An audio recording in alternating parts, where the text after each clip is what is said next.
వారు మాట్లాడబట్టి ఈరోజు వారు అనేక అంశాల విషయంలో మాట్లాడారు. అన్ని విషయాలు కూడా మాట్లాడారు సార్. సత్యదూరమైనవి కూడా అన్ని చెప్పుకుంటూ వస్తూ ఉన్నారు. ఈరోజు మేము చెప్తా ఉన్నాం, మేము మేనిఫెస్టో పరంగా తీసుకున్న అంశాలను కూడా వారు ప్రస్తావన తీసుకొచ్చారు అధ్యక్ష. వారు కూడా మేనిఫెస్టో పెట్టారు. ఎవరు నమ్మినారు అధ్యక్ష?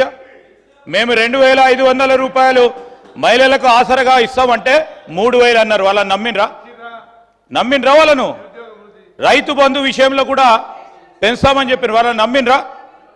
ఈరోజు దివ్యాంగులకు సంబంధించి కూడా మేము 6000 అంటే 6016 అన్నారు. ఒక్కసారి నమ్మినరు. మేము ఏ స్కీమ్కు సంబంధించి ఆ రోజు 2018లో కూడా మేనిఫెస్టోలో మేము 2000 అంటే 2500 అని అప్పుడు నమ్మిరు, మోసపోయినరు. మళ్ళీ ఈసారి కూడా మా మేనిఫెస్టోని చూసి మేము 2500 అంటే 3000 అన్నారు. మిమ్మల్ని నమ్మినరా? మార్పు తీసుకొచ్చేది కాంగ్రెస్ పార్టీ అనే నమ్మినరు. అందుకోసమే ప్రభుత్వంలో కూర్చోబెట్టారు. మా మేనిఫెస్టో చదివితే మీ మేనిఫెస్టో కూడా 2018లో 2014లో 2014లో సంబంధించి సామాజిక న్యాయం చేస్తాం, ఈ రాష్ట్రాన్ని దళితుల్ని ముఖ్యమంత్రిగా చేస్తామని చెప్పారు. మొట్టమొదటి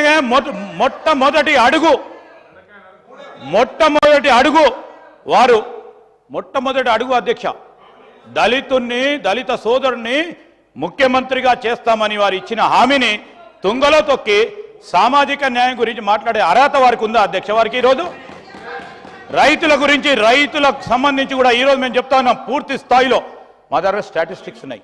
పోలీసులకు సంబంధించి కూడా చెప్తా ఉన్నారు.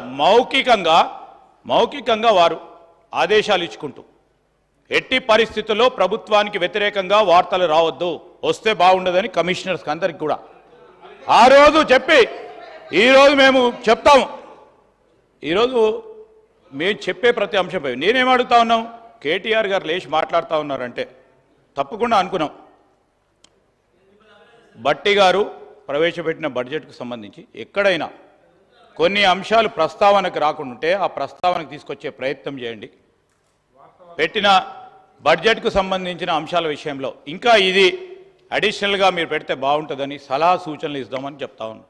అనుకుంటే మళ్ళీ ఎలక్షన్ స్పీచ్ మొదలుపెట్టారు. కేసీఆర్ గారు అంటే ఇది, కేసీఆర్ గారు అంటే అది అని. మళ్ళీ మేము ఉల్టా మొదలుపెట్టామనుకోండి, కేసీఆర్ గారు అంటే ఇది, కేటీఆర్ గారు అంటే అది కాదు అధ్యక్ష. ఈరోజు అప్రాప్రియేషన్కి సంబంధించి ఎక్కడ మొట్టమొదటిసారి బడ్జెట్ని ప్రవేశపెడతా ఉన్నాం ప్రభుత్వం వచ్చిన తర్వాత. మొట్టమొదటిసారి బడ్జెట్కే ఇంత భయపడితే రాబోయే కాలంలో ఇంకా కూడా ఈ 4.5 సంవత్సరాల కాలంలో ఇంకా 4 బడ్జెట్లను కూడా ప్రవేశపెట్టబోతా ఉన్నాం. ఇంకెంత ఉలికి పడతారా? ఇప్పుడే దానికి సంబంధించి నేను ఇప్పుడు కేటీఆర్ గారిని కోరుతా ఉన్నాను. మీకున్న అనుభవం, మీకున్న పరిజ్ఞానం, మీకున్న ఆలోచనలు తెలంగాణ రాష్ట్రాన్ని ఇంకో మెట్టుకు తీసుకెళ్లే ప్రయత్న భాగంలో ఈ విధంగా చేస్తే బాగుంటుందని మీరు సలహా సూచనలు ఇస్తారని అనుకున్నాం. కానీ మళ్ళా తిరిగిపోయి మళ్ళా 10 సంవత్సరాల నుంచి ఏం చేసినామో అని చెప్పుకునే ప్రయత్నం చేస్తూ ఉన్నారు. ఈరోజు మేము ఇప్పుడు చెప్తాం, మీరు చేసిండ్రు, ఏ విధంగా చేసిండ్రు ప్రజలు చూసిండ్రు, ప్రజలు కూడా అనుభవించిండ్రు. ప్రజలకు సంబంధించిన మార్పు రావాలని కోరిండ్రు. మార్పు తీసుకొచ్చే ప్రయత్నంలో ముందుకు సాగుతూ ఉన్నాం అధ్యక్ష.